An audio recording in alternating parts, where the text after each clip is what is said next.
Hello, I am Katrina, the advisor, here to share with you some tips and some warnings on why you should never put your rental property in an S corporation. Want to hear about it? Let's go.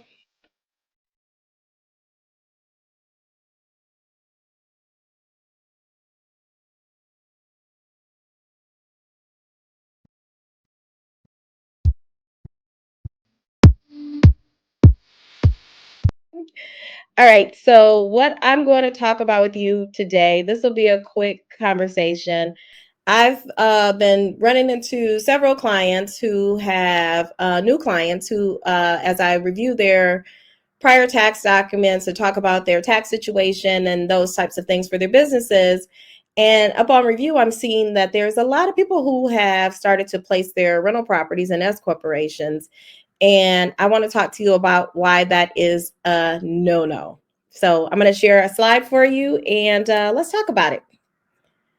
All right, just a second here. I'm going to share this why you should never place rental property in your S corporation. It does you a disservice to place your rental property in an S corporation because the benefits of your rental property is that is passive income. But let's start from the very beginning. From the beginning, we got to talk about basis. You'll hear this term used in so many places, usually associated with figuring out capital gains. You'll hear it in stocks, you'll hear it with rental property, but basically, your basis, what that means is that is how much you paid for something at the starting point. So, with a rental property, that includes your purchase price, your closing costs, and any additional acquisition costs that you may have had. Say, for example, you may have paid for commissions, lawyer fees, accounting fees, and those sort of things. Those things become your basis in the property. That is your initial basis. That is your initial investment, right? That number with rental properties can get adjusted over time. So the second step is called adjusted basis. So as you have a rental property over time, you may make repairs and remodel things and put new roofs on, put new windows in, add garages, replace do landscaping and all of those things. Those things are those things actually improve the basis in the property and they go into your adjusted basis. So your basis goes down, you make some adjustments, do some repairs and remodeling. Well, not repairs, you do some remodeling, and then your basis adjusts, right? Anything that's depreciable, like a new roof, a new furnace, a new fixtures, right? Things that are going to extend the life of the property, those adjust your basis.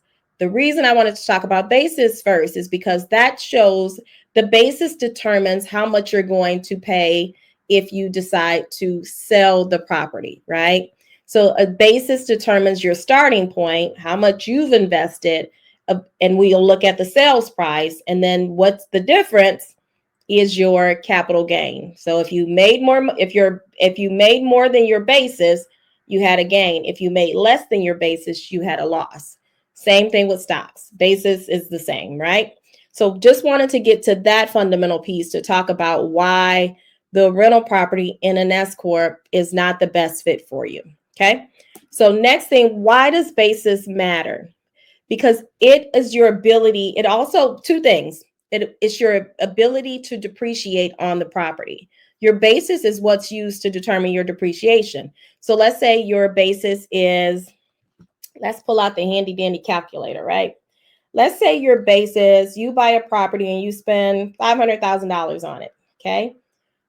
Your depreciation schedule on a single family residential property is 27 and a half years. That's what the IRS determines its life expectancy on that property is. Excuse me. So that's 27 and a half years. So we're going to take that $500,000 purchase price and divide that into 27.5. I'm keeping this very basic, right? A little more things go into it, but at 27 and a half years, depreciating a $500,000 property is you would depreciate $18,182 a year.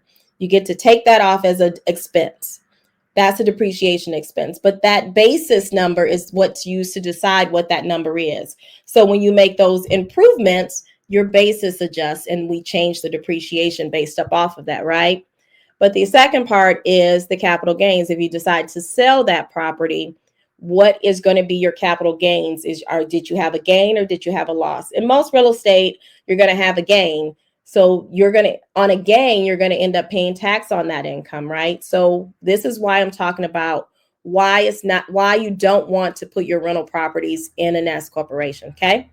So let's go to the next slide. Why real estate in an S corporation is not the most efficient tax structure, right? So I'm going to read directly from the screen and then I'm going to dig a little deeper into it, right? So 2 reasons why. Limited use of losses. S corporations are designed for active businesses, right? Not passive income generating assets like real estate. The benefit of real estate is that there's no self-employment tax. Okay. One of the benefits of an S corporation is to help lower your self-employment tax. That's because you have an active business. So say you're a property management firm and you've made over $50,000 net. If you keep that on your personal tax return as, say, a single member LLC, you're going to pay self-employment tax on that number. Self-employment tax on a single member LLC is 15.3% on the net. That covers your Social Security and your Medicare tax. Okay.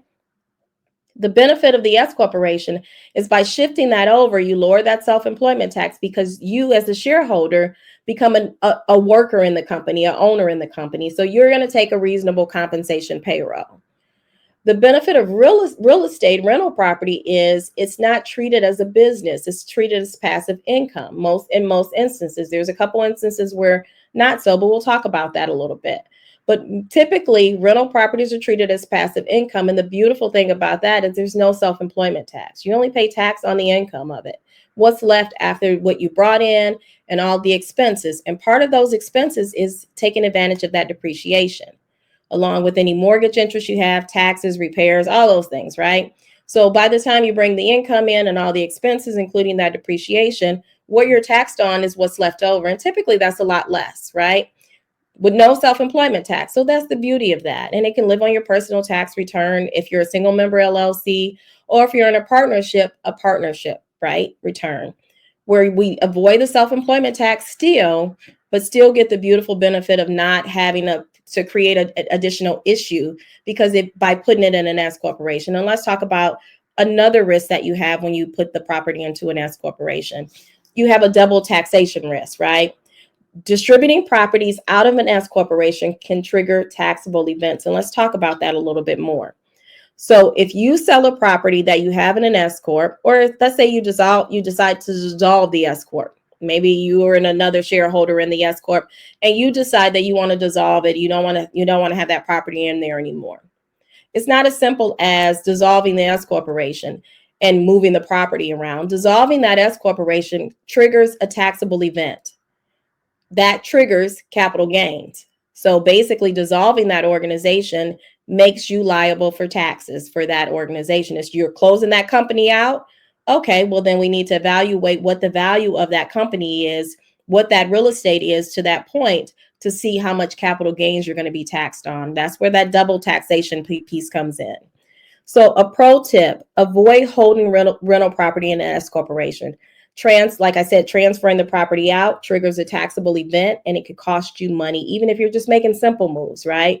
S corporations are a beautiful structure, but they need to be used properly, and they're used for a regular business, right? If you're an organization and you are making 50K net and above, an S corporation is perfect for you. But with real estate property, you do not want to place it in an S corporation.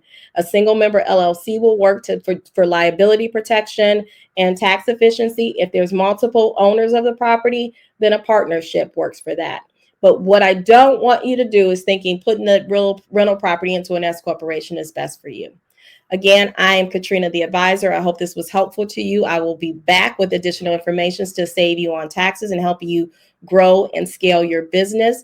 Please, if you like to know that when I'm going live or when I'm posting videos, hit the like button and subscribe so you'll know, and ask for notifications so you'll know when there's additional content.